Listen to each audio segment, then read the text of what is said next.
नमस्कार दर्शकों, आध्यात्म के गूढ़ रहस्यों को सुलझाने वाली ऐसे न्यूज की खास पेशकश में आप सभी का एक बार फिर से स्वागत है। दर्शकों, प्राचीन काल से ही हिंदुस्तान की पावन धरती पर देवी देवताओं व संतों, महंतों और ऋषि मुनियों का आना हुआ है और पूरे विश्व में हिंदुस्तान ही एकमात्र ऐसा देश है जहां सबसे अधिक रीति रिवाज और धार्मिक क्रियाएं की जाती है व उत्तम संस्कारों को अपने जीवन में उतारा जाता है। सभी धर्मों के सद्ग्रंथ, पवित्र चारों वेद, भगवत गीता, पुराण व उपनिषद, पवित्र कुरान शरीफ, बाइबल और गुरु ग्रंथ साहिब आदि के आधार से धर्म की प्रवृत्ति होती रही है। समय समय पर अवतारों व संतों ने पृथ्वी पर आकर लोगों के दिलों में भगवान के प्रति आस्था व विश्वास दृढ़ किया है, जिसके चलते समाज के लोग भिन्न भिन्न प्रकार की धार्मिक क्रियाएं करके प्रभु को प्रसन्न करने के लाखों प्रयत्न कर रहे हैं, ताकि प्रभु की कृपा की दृष्टि उन सब पर पड़ सके और उनका जीवन धन्य हो सके। ऐसे ही लगातार 9 दिनों तक चलने वाली नवरात्रों की एक धार्मिक क्रिया या ये कहें कि एक धार्मिक अनुष्ठान है, जिसे हिंदू धर्म के लोग एक पर्व की तरह मनाते हैं। तो चलिए दर्शकों, सद्ग्रंथों के आधार से समाज में प्रचलित पूजाओं को तोलने की इस कड़ी में आज बात करते हैं नवरात्रों की। दर्शकों, हिंदू धर्म में नवरात्रि का पर्व वर्ष में 2 बार मनाया जाने वाला त्योहार है, जिसमें 9 दिनों तक देवी दुर्गा की पूजा की जाती है और दुर्गा माता के लिए व्रत उपवास भी रखे जाते हैं। हिंदू धर्म के धर्मगुरुओं का कहना है कि नवरात्रि के 9 दिनों तक व्रत रखने से देवी दुर्गा अपने भक्तों से प्रसन्न होती है और अपने प्रिय भक्तों को दर्शन देती है और उनके सारे दुख भी हरण करती है। देवी जी के बहुत से भक्त सुखी जीवन जी रहे हैं, परंतु वहीं दूसरी तरफ बहुत से अथाह दुख से भी जीवन व्यतीत कर रहे हैं। ऐसे में उनकी देवी पर दृढ़ निष्ठा भी कम होने लगी है और वे आस्तिक से नास्तिक होने की कगार पर हैं। जो लोग सुखी जीवन जी रहे हैं, वे देवी दुर्गा को अपना सब कुछ मानकर उनकी पूजा और भी दृढ़ता से करते हैं। असमंजस की बात तो ये है कि देवी दुर्गा के सुखी भक्त भी हैं और दुखी भक्त भी हैं। ऐसे ही हर धर्म, पंथ और मजहब में है, जहाँ बहुत से लोग सुखी भी हैं और बहुत से दुखी भी हैं। जो सुखी है वो जिस पंथ से जुड़े हैं उन्हें ही श्रेष्ठ मान लेते हैं, और जो दुखी हैं वो जगह जगह अपने दुख निवारण के लिए जाते हैं और जब कहीं कुछ नहीं होता तो थक हार कर नास्तिक हो जाते हैं। भगवान पर विश्वास नहीं रहता और भगवान का नाम लेने से भी कतराने लगते हैं। ऐसे में स्वयं परमात्मा पृथ्वी पर आते हैं या अपनी खास आत्मा को संत रूप में इस पृथ्वी पर भेजते हैं और सद्ज्ञान का प्रचार करवाकर वह अपने अनुयायियों को बेहिसाब लाभ देकर जनता का प्रभु पर विश्वास बनाते हैं। नवरात्रों पर 9 दिनों तक देवी दुर्गा की पूजा करना और उनके लिए व्रत उपवास रखना इस पर्व की मुख्य क्रिया है। हिंदू धर्म के सभी लोग इन क्रियाओं को अवश्य करते हैं। हमने इन क्रियाओं को आध्यात्म के आधार हमारे धार्मिक सद्ग्रंथ, पवित्र वेदों व पवित्र गीता जी से इसकी सार्थकता को जांचा और अपनी इस जांच में हमने सद्ग्रंथों के साथ साथ विभिन्न प्रचलित गुरुओं के सत्संगों को भी शामिल किया, जिससे हमें देवी दुर्गा जी की वास्तविक स्थिति की जानकारी मिल सके। और इस जांच में हम कुछ विरोधाभासी विचारों से भी रूबरू हुए। एक तरफ ब्रह्म ऋषि कुमार स्वामी जी व शक्ति पुत्र जैसे गुरुओं के विचार थे, जो देवी दुर्गा को परम शक्ति व इष्ट रूप में पूज्य बता रहे थे, तो वहीं दूसरी तरफ दुर्गा पुराण से देवी दुर्गा जी के विचारों को जनता के सामने लाने वाले संत रामपाल जी महाराज जी के सत्संग प्रवचन थे, जो देवी दुर्गा को पूज्य ना बताकर देवी दुर्गा के विचारों व उनकी वास्तविक स्थिति को सद्ग्रंथों से प्रमाणित करते हुए जनता के सामने रख रहे थे और उन्हीं प्रमाणों को आधार बनाते हुए देवी दुर्गा माँ की इस तरीके से पूजा करने को आध्यात्मिक अज्ञानता बतला रहे थे। प्रथम तो हमें भी यकीन नहीं हो रहा था कि देवी दुर्गा की वास्तविक स्थिति क्या है, उनकी उत्पत्ति कैसे हुई, परंतु जब प्रमाण देखे और उनका अपने सद्ग्रंथों से मिलान किया, तब हम भी उतने ही अचंभित हो गए जितना कि आप अभी होने वाले हैं। संत रामपाल जी महाराज जी ने श्रीमद् देवी भागवत महापुराण से स्पष्ट करके दिखाया कि देवी दुर्गा अपनी पूजा के विषय में क्या कह रही है। आप भी सुनिए वो विचार। ये देखिएगा, श्रीमद् देवी भागवत, सचित्र मोटा टाइप, संपादक हनुमान प्रसाद पोदार, चिमनलाल गोस्वामी, प्रकाशक व मुद्रक हैं गीता प्रेस, गोरखपुर, गोविंद भवन कार्यालय, कोलकाता का संस्थान। उस एकमात्र परमात्मा को ही जाने, दूसरी सब बातों को छोड़ दे। यहाँ दुर्गा जी ने अपनी साधना को भी रिजेक्ट कर दिया। कि केवल उस एक ब्रह्म को ही जाने। यही अमृत रूप परमात्मा के पास पहुंचाने वाला पुल है।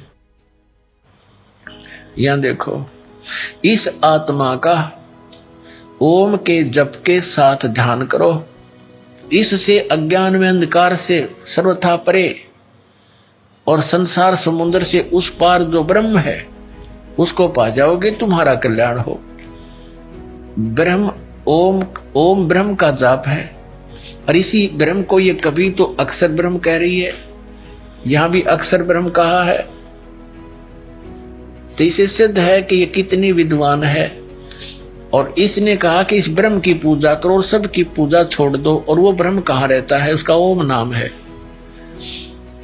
वह यह सबका आत्मा ब्रह्म ब्रह्मलोक रूप दिव्य आकाश में स्थित है। ये ब्रह्मलोक में रहता है। तो ये थे देवी दुर्गा जी के विचार, जिसमें वे अपनी पूजा करने को मना करते हुए ब्रह्म की पूजा करने को कह रही है। और इस छोटी सी वीडियो से देवी दुर्गा जी की स्थिति पूरी तरीके से स्पष्ट हो गई कि देवी दुर्गा स्वयं अपनी पूजा करने के लिए साधकों को मना करती है। वह ब्रह्म, जिसे काल ज्योति निरंजन कहते हैं, उनको पूज्य इष्ट देव बताते हुए उनकी पूजा करने को कह रही है। ये वही काल ब्रह्म है जिसने श्री कृष्ण जी के शरीर में प्रवेश कर गीता जी का ज्ञान दिया। गीता अध्याय 11 के श्लोक नंबर 32 में गीता ज्ञानदाता कह रहा है, मैं काल हूँ और मैं अब प्रविष्ट हुआ हूँ। दर्शकों, इसे काल स्वरूपी ब्रह्म भी कहा जाता है। देवी दुर्गा जी देवी पुराण में ब्रह्म को पूज्य बता रही है, और जबकि ब्रह्म गीता जी अध्याय नंबर 7 के श्लोक 18 में अपनी पूजा को भी अनुत्तम बता रहा है, तथा गीता जी अध्याय नंबर 18 के श्लोक नंबर 62 और 66 में गीता ज्ञानदाता ब्रह्म अर्जुन को अपने से अन्य किसी और परमात्मा की शरण में जाने को कह रहा है, जिसकी शरण में जाने से साधक शाश्वत स्थान और परम शांति को प्राप्त होगा।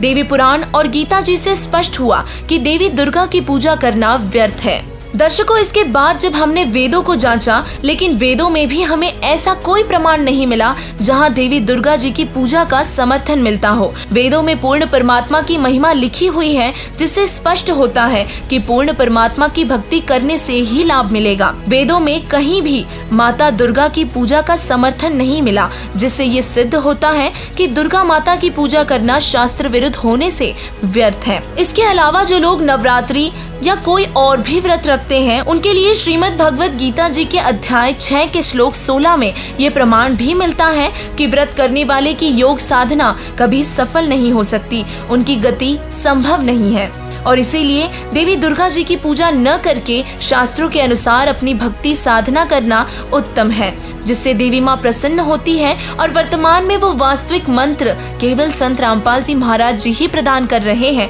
जो सिर्फ दुर्गा माता को ही नहीं बल्कि सभी देवी देवताओं को प्रसन्न कर देगा। संत गरीबदास जी महाराज जी अपनी अमृत वाणी में कहते हैं, दुर्गा ध्यान पड़े तिस बगड़म, ता संगति डूबे सब नगरम। कहते हैं जहाँ देवी दुर्गा का जागरण होता है, उसकी संगत में पूरा नगर डूब जाता है। देखा देखी धीरे धीरे अपने घरों पर जागरण आदि कराते हैं और सभी दुर्गा जी की शास्त्र विरुद्ध पूजा में आरूढ़ हो जाते हैं, जिससे उनका मोक्ष नहीं हो पाता। दुर्गा ध्यान पड़े जिस बगड़म, ता संगति डूबे सब नगरम। जैसे किसी के घर पर ये दुर्गा का जागरण होना, तो पड़ोसी और भी जिसका थोड़ा सा जो तो उन्होंने क्या करे, ए जी हमारा भी कर दियो तड़के, हमारा भी रख दो, हम भी एक जागरण करवाएंगे। क्यों? देखा देखी हम करते ही हैं, भगवान का ज्ञान तो हमें है नहीं।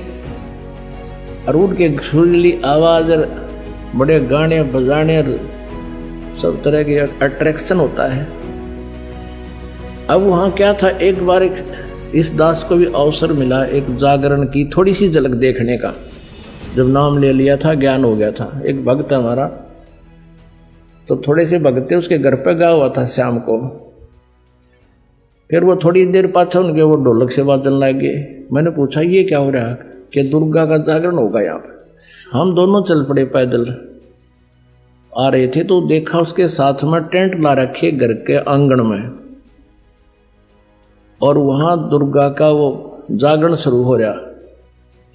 अब एक स्पेशल बुला रखा है वहाँ जागरण करने वाला जो गायक, और उसका अलग से एक रेजिडेंस टेंट में बना रखा। गर्मियों के दिन थे, तो वहाँ शुरू कर रखे, सारे बोलो जय माता दी, अगले बोलो जय माता दी, पिछले बोलो जय माता दी। मैं नहीं सुनिया जय माता दी। ए वो तनिक बहनों कहते मैं नहीं सुनिया, सारे जोर तो बोलो जय माता दी। अब वो न्यू करता करता सारे बोलो जय माता, वो टेंट में खिसक गया। और वो मेरा साथी ने बोला आज दिखाऊंगा आपको इस, वो टेंट हटा लिया हमने बाहर से, थोड़े से नु देखने लगे। वो पहले तो उसको देख रहे थे वो गाने गाओ, तो फिर इधर गया तो फिर दूसरी वो कनात के सारा देखे के कर रहे। उसने वहाँ पौवा निकाला एक आधा बोतल उसका शराब का, दराज मत है, और वह कैंपा खोली, गिलास में दोनों डाले और गट दही कर कहने बोला पी के। मैं नहीं सुनिया, इतने कड़े सुनेगा लाली गुटी,